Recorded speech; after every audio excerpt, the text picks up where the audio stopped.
La vida de San Pablo antes de su conversión. Hubo un hombre que cambió el mundo. No con ejércitos, no con riquezas, sino con palabras de fuego. Un hombre que pasó de ser perseguidor, a ser perseguido. De odiar a Cristo, a amarle hasta la muerte. Su nombre era Pablo. Esta es su historia. Una historia de pasión, peligro, milagros y fe indestructible. Una historia que, 2000 años después, sigue viva. Bienvenidos a la vida de San Pablo. Antes de ser conocido como San Pablo, el gran predicador del Evangelio, su nombre era Saulo de Tarso. Nació en Tarso, una ciudad importante y próspera del Imperio Romano, ubicada en la región de Cilicia, en lo que hoy sería el sur de Turquía. Tarso no era cualquier ciudad, era un gran centro de comercio, educación y cultura. Allí convivían influencias griegas, romanas y orientales, lo que le daba un aire cosmopolita y vibrante. Desde pequeño, Saulo creció expuesto a esta riqueza cultural, pero en su hogar, el centro de su vida era la fe judía. Su familia pertenecía a la tribu de Benjamín, una de las 12 tribus históricas de Israel, y era profundamente respetuosa de las tradiciones religiosas. A pesar de vivir lejos de Jerusalén, la capital espiritual de su pueblo, su familia mantenía con firmeza las prácticas de la ley de Moisés. Además, Saulo tenía un privilegio que no todos los judíos de su tiempo poseían, era ciudadano romano de nacimiento. Esta ciudadanía le concedía derechos especiales, como la posibilidad de apelar directamente al emperador en caso de juicio, algo que más tarde jugaría un papel crucial en su vida. Desde muy joven, Saulo demostró un enorme celo por las tradiciones de sus padres. Su pasión por la ley lo llevó a Jerusalén, donde estudió bajo la guía de Gamaliel, uno de los maestros más renombrados de la época. Bajo su enseñanza, Saulo se formó como fariseo, un miembro del grupo religioso que buscaba cumplir la ley de manera rigurosa y detallada. Para los fariseos, la pureza religiosa era más que una devoción, era un deber sagrado que debía protegerse a toda costa. Fue en este contexto que Saulo vio surgir un nuevo movimiento, los seguidores de Jesús de Nazaret. Para él, estos hombres y mujeres no eran simplemente un grupo religioso más, representaban una amenaza directa a la tradición y la pureza de la fe judía. Convencido de que debía actuar en defensa de su religión, Saulo se convirtió en un perseguidor implacable de los primeros cristianos. Con autorización de las autoridades religiosas, Saulo buscaba a los creyentes para apresarlos y llevarlos ante los tribunales. En su mente, era un acto de servicio a Dios. No le temblaba la mano al ver sufrir a aquellos que consideraba herejes. De hecho, fue testigo directo de la muerte de Esteban, el primer mártir cristiano. Mientras otros lo apedreaban brutalmente, Saulo custodiaba sus mantos, aprobando aquel acto de violencia como si fuera una obra justa. En ese tiempo, Saulo era un hombre joven, ardiente de fervor, seguro de sí mismo, convencido de que su misión era preservar la verdad. Sin embargo, aunque sus pasos parecían firmes, su corazón estaba lejos del verdadero rostro de Dios, el rostro de la misericordia y del amor. Lo que Saulo no sabía era que, muy pronto, un encuentro inesperado en el camino a Damasco cambiaría su vida para siempre. Saulo no era un hombre común en su época.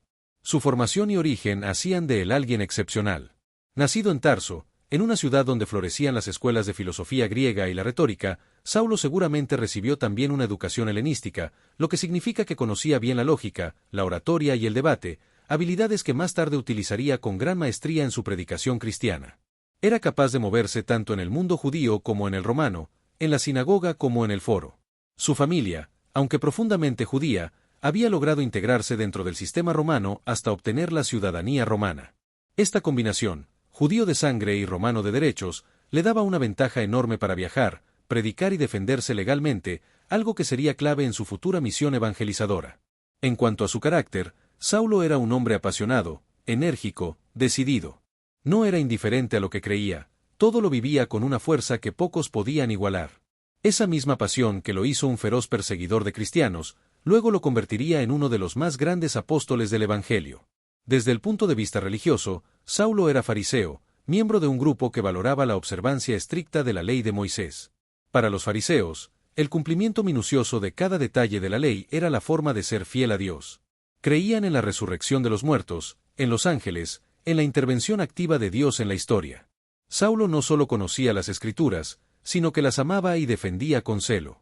Cuando surgió el movimiento de los cristianos, Saulo lo vio como una grave amenaza, no solo por cuestiones doctrinales, sino porque creía que este nuevo grupo deshonraba la santidad de Dios. Para él, Jesús de Nazaret no podía ser el Mesías, había muerto crucificado, un castigo que según la ley mosaica era un signo de maldición. ¿Cómo podía el Mesías de Dios morir de manera tan deshonrosa? Convencido de que defendía la verdad, Saulo se dedicó con todo su ser a perseguir a los seguidores de Jesús. Su persecución no era casual ni aislada, era una campaña organizada, autorizada por las autoridades religiosas de Jerusalén. Su objetivo era claro: destruir la iglesia naciente. Su celo era tal, que no se limitó a Jerusalén. Se ofreció para viajar a otras ciudades y erradicar a los cristianos allí también. Uno de estos viajes sería a Damasco, una ciudad a más de 200 kilómetros de Jerusalén. Saulo pidió cartas oficiales que le permitieran arrestar a cualquier cristiano que encontrara en el camino y llevarlo encadenado a Jerusalén para ser juzgado. Así, con autoridad, poder y una profunda convicción religiosa, Saulo emprendió su viaje a Damasco. No sabía que en ese camino no encontraría simplemente cristianos escondidos.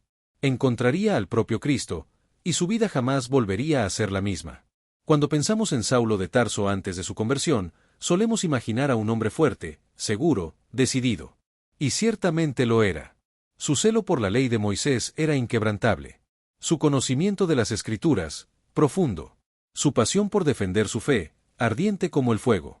Era un líder natural, alguien que otros seguían, no porque impusiera miedo, sino porque transmitía convicción. Sin embargo, detrás de esa apariencia firme, probablemente existía un mundo interior lleno de tensiones y miedos.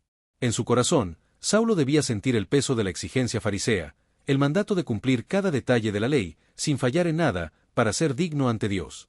La religión farisea, aunque noble en sus intenciones, podía volverse una carga insoportable. Cada error, cada impureza, cada pequeño incumplimiento, era visto como una traición a Dios. Saulo no solo luchaba contra los enemigos externos de su fe, también debía luchar internamente para mantenerse puro, perfecto, irreprochable, una tarea que en el fondo sabía que era imposible. Es probable que, como todo ser humano, experimentara dudas. Quizá, en el fondo de su alma, se preguntaba: ¿de verdad estoy haciendo lo correcto? Es posible que estos seguidores de Jesús tengan algo de verdad. Pero su formación, su orgullo, su deseo de ser fiel a Dios, lo llevaban a silenciar esas dudas con más esfuerzo, más fervor, más persecución. A veces, las personas más duras son las que llevan dentro las heridas más profundas. Saulo no era un hombre malo. Era un hombre profundamente herido por la presión de ser perfecto ante Dios. Esa herida, ese miedo a fallar, lo hacía luchar contra todo lo que amenazara su estructura de creencias. Cuando veía a los cristianos predicar el amor, el perdón, la libertad en el espíritu, seguramente algo dentro de él temblaba. Era un mensaje que chocaba con la dureza de la religión que él conocía. ¿Cómo aceptar un Dios que no exige perfección, sino que regala misericordia? ¿Cómo creer en un Mesías crucificado, humillado, despreciado, cuando él esperaba un Mesías glorioso, vencedor y poderoso?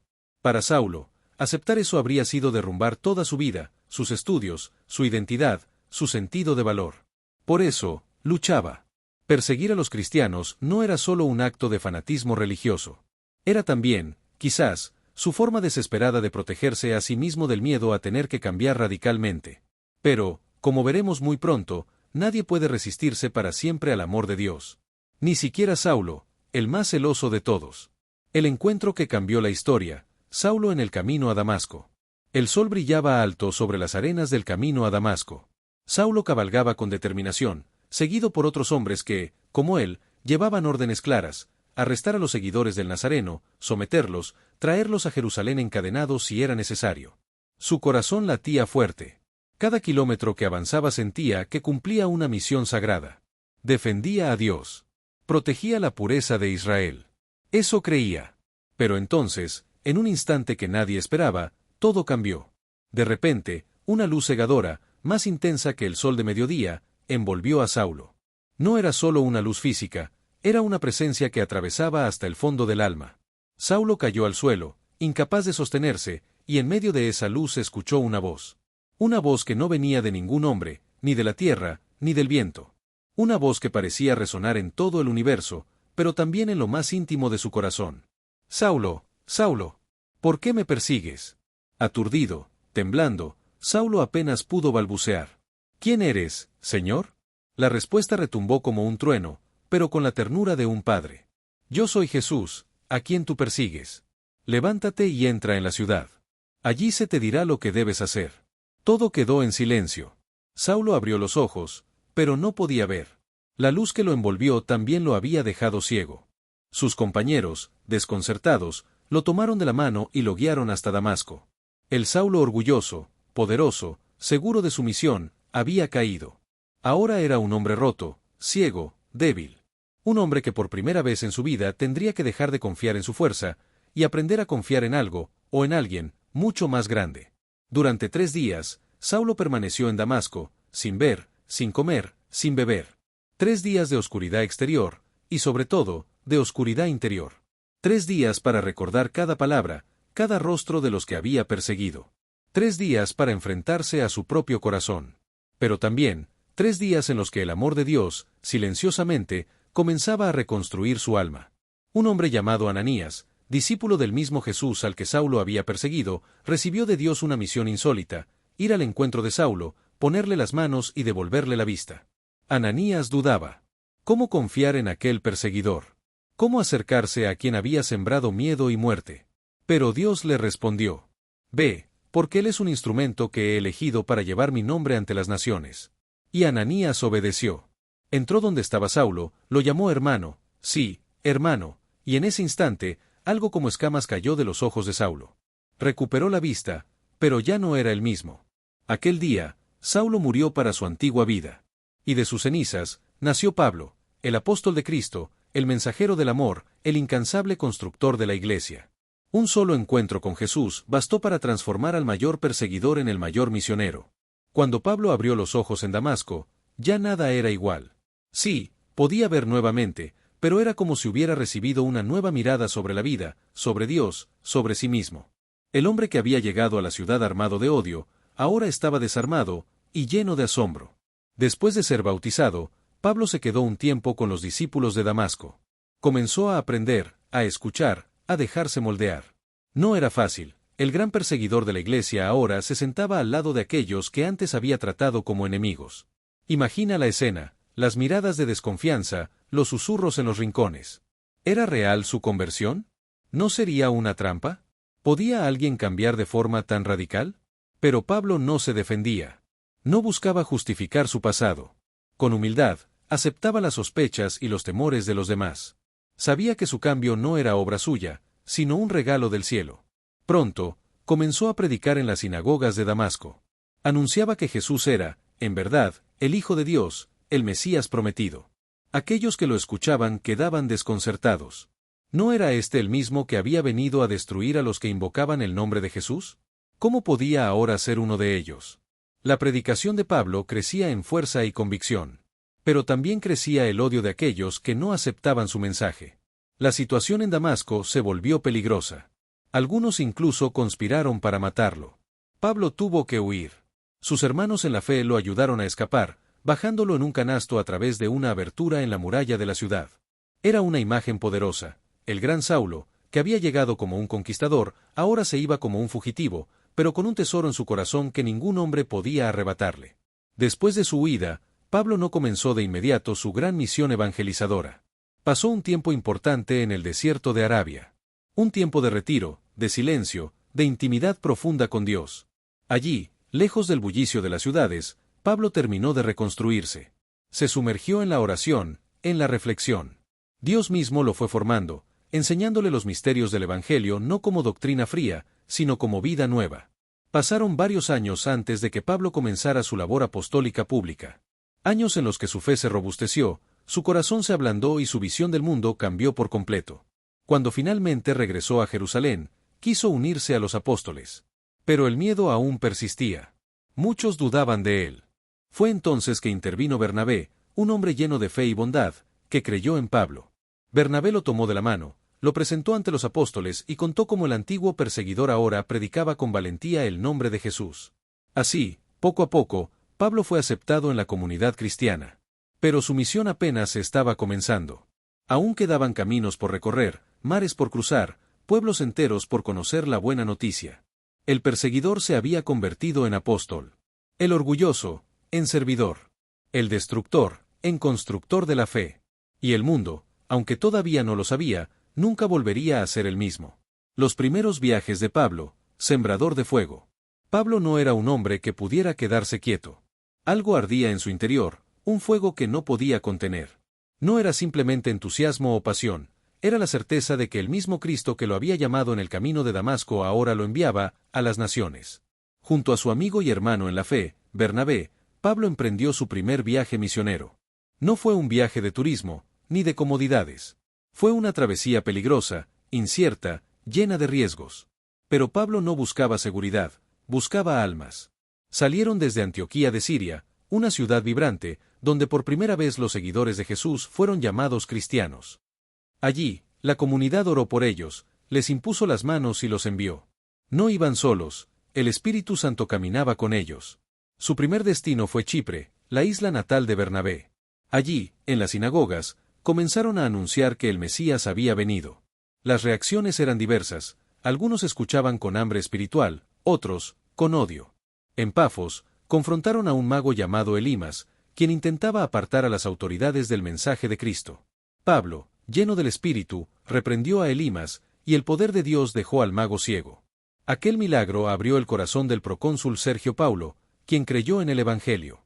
Después de Chipre, navegaron hacia las costas de Asia Menor, la actual Turquía, y allí comenzaron un recorrido arduo por ciudades y montañas. En Antioquía de Pisidia, Pablo predicó con valentía en la sinagoga. Proclamó que Jesús era el cumplimiento de todas las promesas hechas a Israel. Al principio, muchos judíos lo escucharon con interés. Pero pronto, la envidia y la resistencia crecieron. Pablo y Bernabé fueron expulsados de la ciudad. En Iconio, una ciudad más al este, la historia se repitió. Predicaban, obraban milagros, convertían multitudes, pero también desataban persecuciones. En Listra, Pablo realizó uno de sus milagros más recordados, sanó a un hombre cojo de nacimiento. La gente, asombrada, quiso adorarlos como dioses griegos, llamando a Bernabé Zeus y a Pablo Hermes. Pero los misioneros, horrorizados, rasgaron sus vestiduras y proclamaron: «No somos dioses. Somos hombres como ustedes, que les traemos el mensaje del Dios vivo». Sin embargo, la euforia pronto se tornó en furia. Algunos judíos instigaron a la multitud contra ellos. En un ataque brutal, apedrearon a Pablo, y creyéndolo muerto, lo arrastraron fuera de la ciudad. Pero Pablo, herido y ensangrentado, se levantó. No con su fuerza, sino con la fuerza de aquel que lo había llamado. Y continuó su misión. Así fue el primer viaje de Pablo. Un camino sembrado de palabras encendidas, de milagros y de sangre. Cada ciudad era una batalla. Cada conversión, una victoria silenciosa del amor de Dios. Cuando regresó a Antioquía de Siria, Pablo no era el mismo hombre que había salido. Ahora sabía que el Evangelio no era solo para los judíos, sino también para los gentiles, para todo el mundo. La iglesia, hasta entonces pequeña, comenzaba a expandirse como un incendio que nada podría apagar. Pablo apenas estaba comenzando. El viento del Espíritu soplaba fuerte. Y el apóstol estaba dispuesto a ir hasta los confines de la tierra. El fuego del Evangelio se había extendido. No solo en las sinagogas de los judíos, sino en las calles, en los mercados, en los puertos. Gentiles, hombres y mujeres que jamás habían escuchado hablar del Dios de Israel, ahora creían en Jesús. Pero esa expansión trajo un conflicto inevitable. Algunos hermanos de origen judío comenzaron a enseñar que los nuevos cristianos, aunque creyeran en Cristo, debían también cumplir la ley de Moisés, la circuncisión, las normas dietéticas, las antiguas tradiciones. En su mente, era simple: para ser parte del pueblo de Dios, había que ser como los judíos siempre lo habían sido. Pablo, que había visto la obra del Espíritu Santo en los corazones gentiles, no podía aceptar eso. ¿Imponer cargas humanas sobre quienes Dios ya había aceptado? ¿Volver a las cadenas de la ley cuando Cristo había liberado? Era una cuestión decisiva. La salvación venía por la fe o por las obras de la ley. Así, se decidió convocar un encuentro en Jerusalén, la ciudad santa, donde se reunirían los apóstoles, los ancianos y los principales líderes de la iglesia. Pablo y Bernabé subieron a Jerusalén, llevando consigo las historias vivas de las comunidades gentiles, testimonios de conversiones, de milagros, de vidas transformadas sin necesidad de la antigua ley. La reunión fue intensa. Por un lado, estaban algunos creyentes que insistían: si no se circuncidan según el rito de Moisés, no pueden ser salvos.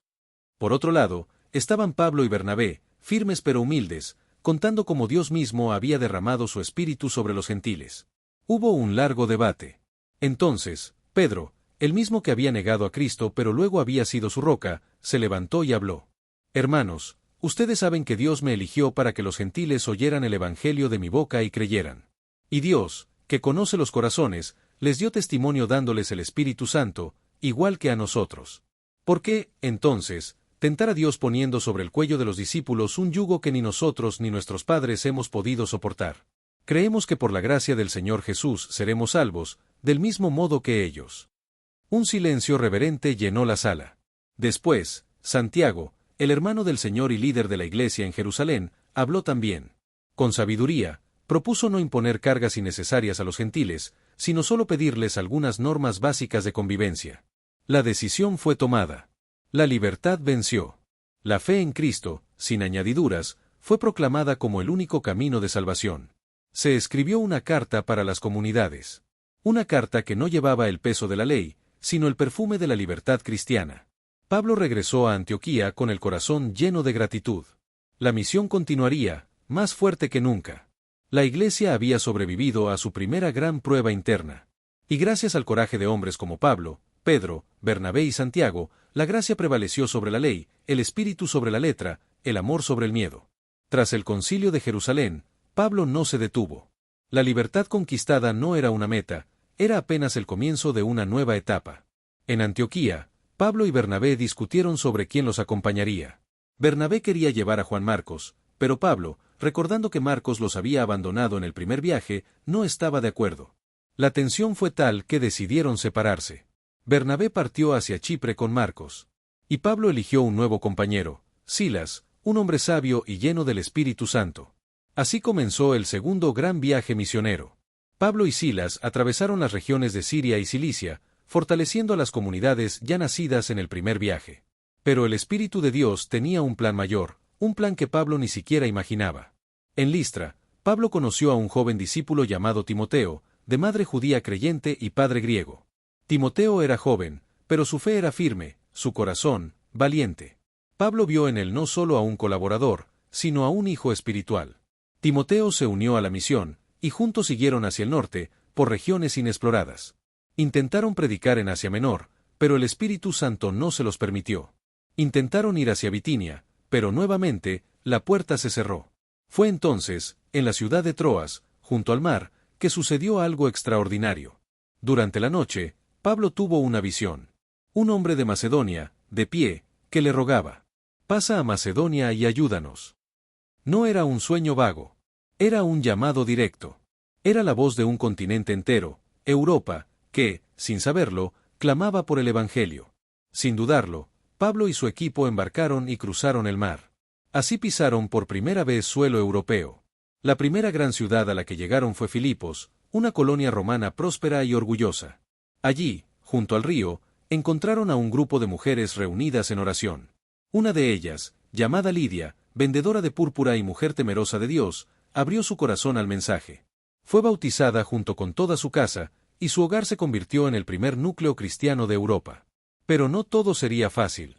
En Filipos, Pablo y Silas fueron arrestados, golpeados brutalmente y encarcelados. Su crimen: liberar a una esclava que tenía un espíritu de adivinación. En el frío y oscuro calabozo, sus pies sujetos en cepos, sus espaldas desgarradas, Pablo y Silas hicieron lo impensable. Cantaban himnos a Dios. A medianoche, la tierra tembló. Un gran terremoto sacudió los cimientos de la prisión. Las puertas se abrieron de par en par, las cadenas cayeron de los prisioneros. El carcelero, creyendo que los presos habían escapado, sacó su espada para quitarse la vida. Pero Pablo gritó: «No te hagas daño. Estamos todos aquí». El carcelero, temblando, cayó de rodillas ante ellos y preguntó: «¿Qué debo hacer para ser salvo?». Y Pablo respondió con palabras que iluminaron la noche: «Cree en el Señor Jesús y serás salvo, tú y tu casa». Aquel carcelero, su familia, y otros muchos más fueron bautizados ese mismo día. Desde Filipos, Pablo siguió hacia Tesalónica, Berea, y finalmente a Atenas, la cuna de la filosofía y la sabiduría humana. Allí, en medio de altares a dioses desconocidos, Pablo predicó sobre el Dios verdadero. No con arrogancia, sino con la sabiduría de quien sabe que la verdad no teme a ninguna plaza ni a ningún auditorio. Este segundo viaje fue mucho más que un recorrido físico. Fue el cruce de un umbral. El Evangelio, que había nacido en las callejuelas de Judea, comenzaba a conquistar el corazón del mundo. Y Pablo, incansable, herido pero firme, seguía adelante, sabiendo que el amor de Cristo no conoce fronteras. Atenas. La ciudad de los sabios. La cuna de los filósofos. Allí donde Sócrates había enseñado, donde Platón había soñado y donde Aristóteles había razonado sobre la vida, Pablo llegó, no como un filósofo más, sino como un heraldo de un reino invisible. Mientras caminaba por las calles de Atenas, Pablo no sentía admiración por las estatuas ni por los templos majestuosos. Sentía angustia. Su alma se encendía de celo al ver la ciudad sumergida en la idolatría. Altares por doquier.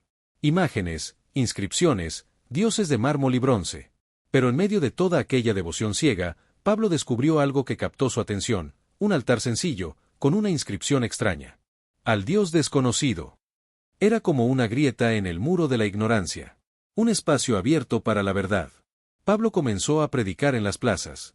Hablaba con los judíos en las sinagogas y con los filósofos en el ágora. Algunos lo escuchaban con curiosidad, otros se burlaban. ¿Qué querrá decir este charlatán? Finalmente, lo llevaron al Areópago, el lugar donde se discutían los asuntos más importantes de la ciudad. Un tribunal al aire libre, sobre una colina rocosa, bajo el cielo azul de Grecia.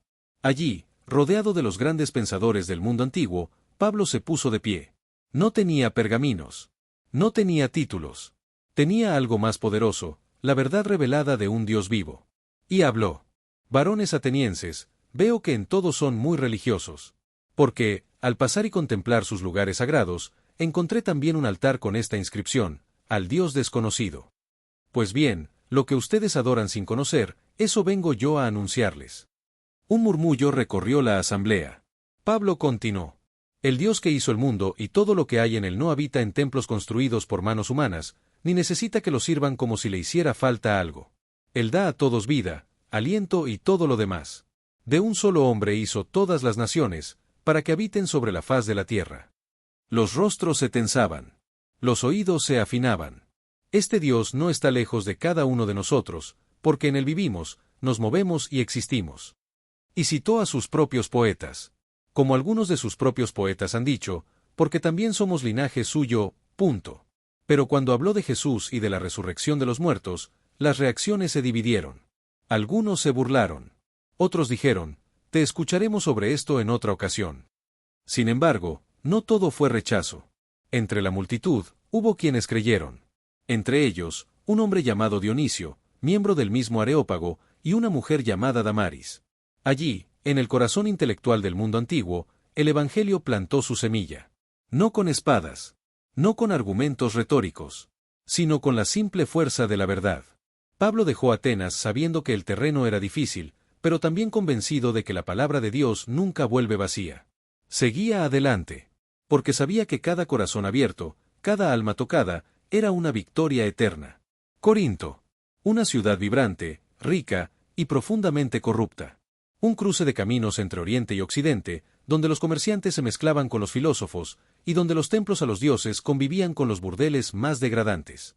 Era un lugar donde todo se vendía, mercancías, placeres, conciencias. Y era allí, en esa ciudad turbulenta, que Pablo decidió plantar una iglesia. No llegó con grandes caravanas ni con discursos preparados. Llegó, como él mismo diría más tarde, con debilidad, temor y mucho temblor.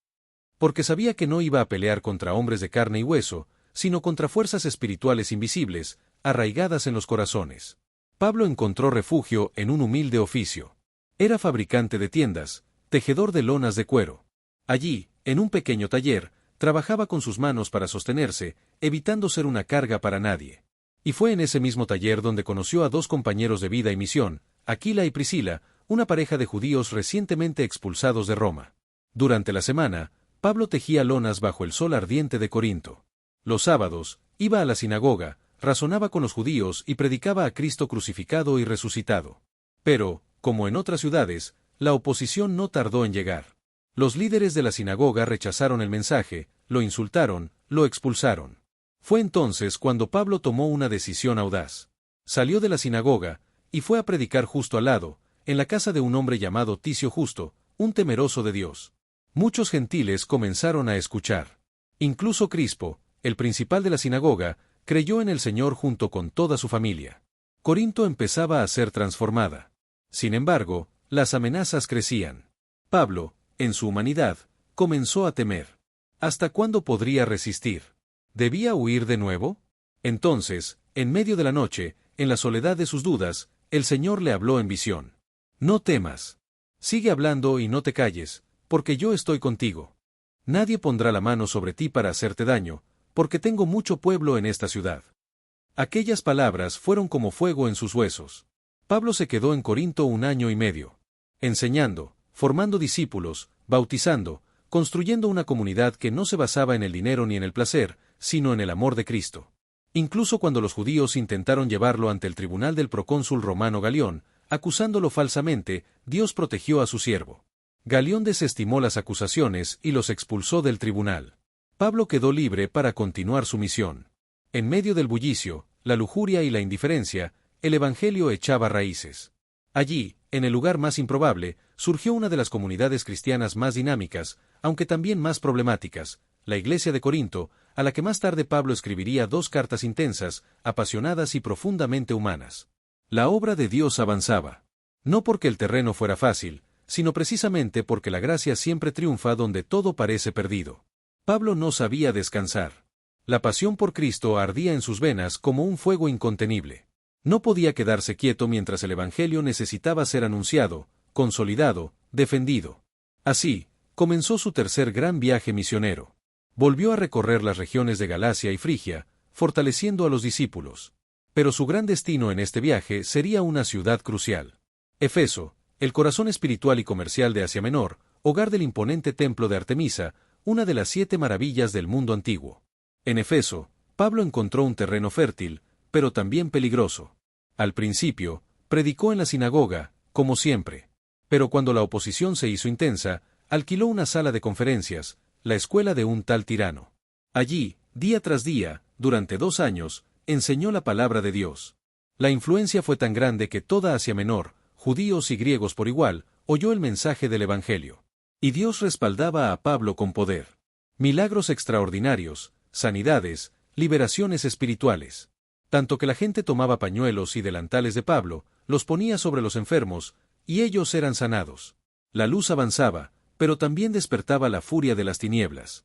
Muchos, al ver el poder de Cristo, comenzaron a abandonar sus prácticas mágicas.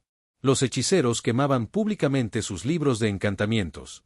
Las llamas se alzaban en las plazas, como símbolo de corazones que renunciaban al pasado. Pero no todos estaban contentos. Los orfebres, que fabricaban ídolos de plata para el culto de Artemisa, vieron cómo sus ganancias caían en picada. Uno de ellos, Demetrio, agitó a las masas. Una turba furiosa se reunió en el teatro de Efeso, gritando durante horas: «Grande es Artemisa de los Efesios». El peligro era real. Pablo quería enfrentarlos, pero los discípulos, y hasta algunos oficiales romanos amigos suyos, le rogaron que no expusiera su vida.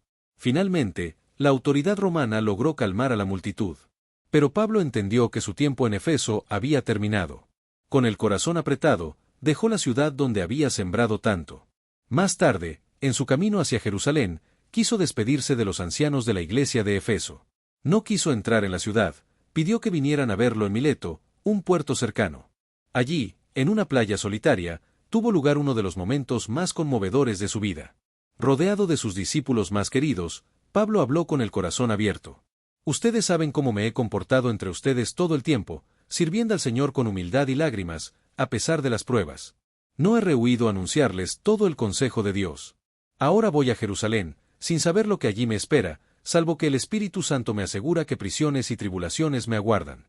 Pero de ninguna cosa hago caso, ni estimo preciosa mi vida para mí mismo, con tal que acabe mi carrera y el ministerio que recibí del Señor Jesús, anunciar el Evangelio de la gracia de Dios». Los ancianos lloraban. Se abrazaban a Pablo, besándolo, sabiendo que probablemente nunca volverían a verlo. No era una despedida cualquiera. Era la entrega de un legado. Un testimonio de amor, valentía y fidelidad que los marcaría para siempre. Pablo siguió su camino hacia Jerusalén. Sabía que lo esperaban cadenas y sufrimientos. Pero también sabía algo más poderoso. Que quien pierde su vida por amor a Cristo, la gana para la eternidad. Sabía que lo esperaba el peligro. Sabía que cada paso hacia Jerusalén era un paso hacia las cadenas. Pero nada detuvo a Pablo. Su corazón ya no le pertenecía, era de Cristo. Al llegar a Jerusalén, fue recibido con alegría por los hermanos. Pero también con advertencias, los rumores se habían esparcido. Decían que Pablo enseñaba a los judíos a abandonar la ley de Moisés. La ciudad era un polvorín a punto de estallar. Intentando evitar un escándalo, Pablo accedió a participar en un ritual de purificación en el templo. Pero todo fue inútil.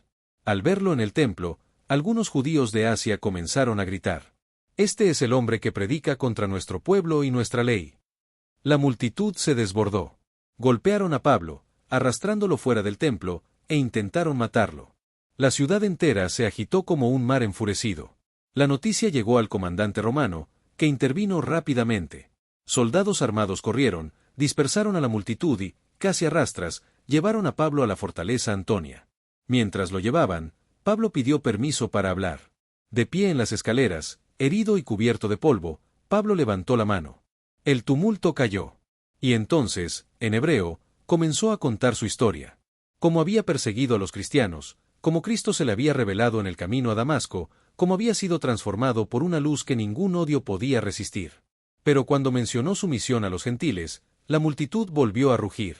Los romanos, confundidos, decidieron interrogarlo, bajo tortura. Pero Pablo, tranquilo, pronunció una sola frase que cambió su destino. «Es legal azotar a un ciudadano romano sin juicio». El centurión retrocedió de inmediato. Ser ciudadano romano era un escudo que ni la turba ni la espada podían romper. Así comenzó una larga serie de juicios. Ante el Sanedrín, Pablo dividió inteligentemente a fariseos y saduceos, apelando a su creencia en la resurrección. Luego fue llevado ante el gobernador Félix, que lo dejó 2 años en prisión en Cesarea, esperando sobornos. Más tarde, compareció ante Festo, y luego ante el rey Agripa. Ante cada autoridad, Pablo no se defendía como un hombre que teme perder su vida. Hablaba como un embajador de Cristo, ofreciendo a sus jueces la misma salvación que a cualquier pecador. Finalmente, viendo que no habría justicia en Judea, hizo uso de su derecho como ciudadano. Apeló al César. Y así, como prisionero, fue enviado a Roma. Pero el viaje fue todo menos sencillo. Durante la travesía en el mar Mediterráneo, una tormenta feroz los atrapó. El barco se sacudía como una hoja en el viento. Durante días no vieron ni sol ni estrellas. El miedo se apoderó de todos. La muerte parecía inevitable. Entonces Pablo, en medio del pánico general, se puso de pie y proclamó: «No teman. El Dios al que sirvo me ha dicho que ninguno de nosotros perecerá. Solo el barco se perderá». Y así fue. El barco naufragó en la isla de Malta, pero todos sobrevivieron. En Malta, Pablo fue mordido por una serpiente venenosa. La gente esperaba verlo caer muerto. Pero no sufrió daño alguno. Y no solo sobrevivió, sanó a muchos enfermos de la isla, mostrando una vez más que dondequiera que iba, el reino de Dios iba con él. Finalmente, después de meses de viaje, Pablo llegó a Roma. No como conquistador, sino como prisionero. Atado con cadenas, pero con un espíritu más libre que nunca. Durante 2 años vivió en una casa alquilada, bajo custodia militar. Y allí, día tras día, predicaba a todos los que venían a escucharlo, soldados, ciudadanos, esclavos, nobles. El mensaje era el mismo para todos. Jesucristo, el Señor resucitado. No sabemos con certeza cómo terminó la vida de Pablo. Pero la tradición sostiene que, bajo el mandato del emperador Nerón, fue finalmente condenado y ejecutado, decapitado por su fe. Murió como había vivido. Firme, valiente, mirando al cielo. Antes de morir, dejó sus últimas palabras en una carta a su amado discípulo Timoteo. «He peleado la buena batalla. He acabado la carrera. He guardado la fe. Por lo demás, me está reservada la corona de justicia, que el Señor, justo juez, me dará en aquel día». Así terminó la vida de Pablo. Pero su legado, su fuego, su pasión, su voz, siguen resonando hoy en cada rincón del mundo donde se pronuncia el nombre de Jesús. Pablo de Tarso. El perseguidor convertido en apóstol. El prisionero que fue más libre que los reyes. El hombre que corrió su carrera no buscando gloria en la tierra, sino coronas en el cielo. Su vida fue una carta escrita no con tinta, sino con lágrimas, sangre y amor. Una carta que aún se lee, que aún late en el corazón de cada cristiano que hoy proclama que Jesús es el Señor. Sus viajes no fueron simples recorridos geográficos. Fueron conquistas invisibles. Cada ciudad tocada por sus pies se convirtió en una antorcha encendida en medio de la oscuridad. Pablo no fundó imperios de piedra ni dejó monumentos de mármol. Su obra fue más duradera. Edificó iglesias vivas, comunidades de fe que atravesarían siglos de persecución, guerras, traiciones y caídas, pero que nunca serían destruidas. Sus palabras, escritas desde celdas húmedas y en noches solitarias, cruzaron los mares del tiempo. Cartas que hoy forman buena parte del Nuevo Testamento. Cartas que consuelan, enseñan, corrigen, alientan. Cartas que siguen transformando vidas. Cada vez que alguien lee, todo lo puedo en Cristo que me fortalece. Oh, ya no vivo yo, sino que Cristo vive en mí. Oh, ni la muerte ni la vida, ni lo presente ni lo porvenir nos podrá separar del amor de Dios. Está escuchando el eco de su voz. Pablo no fue perfecto. Fue débil. Fue herido. Fue probado. Pero en su debilidad, brilló la fuerza de Dios. Y en su historia, entendemos una gran verdad. Que Dios no llama a los fuertes, sino que fortalece a los que llama. Que no escoge a los perfectos, sino que perfecciona a los que se entregan. Pablo dejó su vida en el altar del amor. Y ahora su ejemplo nos invita también a nosotros a correr la carrera, a pelear la buena batalla, a guardar la fe. Hasta el último aliento. Hasta el día en que, como él, podamos decir: he peleado la buena batalla. He acabado la carrera. He guardado la fe. Y recibir, de manos del Rey de Reyes, la corona que no se marchita. Pablo no está muerto. Su vida arde como una llama que nunca se apaga. Una llama que hoy está en tus manos. ¿Te atreves a encenderla en tu generación? Si este mensaje tocó tu corazón, comparte esta historia. Suscríbete al canal. Y acompáñanos en este hermoso camino de conocer más a Jesús. La voz de los milagros.